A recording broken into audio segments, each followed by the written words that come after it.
এই গরিব ছেলেটি ভুল করে একজন ধনী মহিলার সঙ্গে ধাক্কা খেয়ে যায়।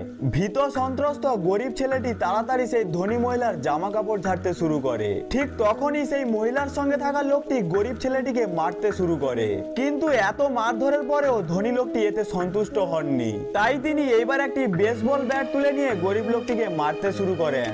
বেচারা গরিব ছেলেটিকে ততক্ষণ মারা হতে থাকে যতক্ষণ না তার মুখ দিয়ে রক্ত বমি বের হয়ে যায়। তখনও তার শরীরে কেবলমাত্র প্রাণটা ধুকধুক করছিল, তবুও ধনী মহিলা তাকে ছেড়ে দিতে চাননি। এই সময় ধনী মহিলার সঙ্গে থাকা লোকটি দেখে গরিব ছেলেটা কোনোভাবে নিজের খাবারটাকে রক্ষা করার চেষ্টা করছে। তখন সে ইচ্ছাকৃতভাবে সেই খাবারটা তার হাত থেকে কেড়ে নিয়ে রাস্তার উপরে ছুঁড়ে ফেলে দেয়।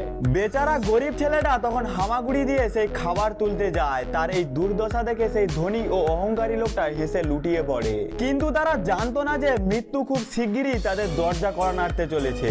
যখন গরিব ছেলেটির ভাই এই খবর জানতে পারে এবং ভাইয়ের এই অবস্থায় তাকে দেখে, তখন গরিব ছেলেটি নিজের শেষ নিঃশ্বাস গুনছিল। তখন অবধি তবুও সে মাটিতে পড়ে থাকা সেই দলিত খাবারটি নিজের হাতে শক্ত করে ধরে রেখেছিল।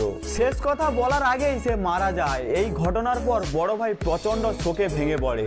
সে সঙ্গে সঙ্গে নিজের সঙ্গীদের ডেকে পাঠায় এবং 15 মিনিটের মধ্যে পুরো ঘটনার সত্যতা জানানোর নির্দেশ দেয়। মাত্র 10 মিনিট কেটেছে, এর মধ্যেই তার একজন সাথী ঘটনাটির দিনের সিসিটিভি ফুটেজ নিয়ে ফিরে আসে।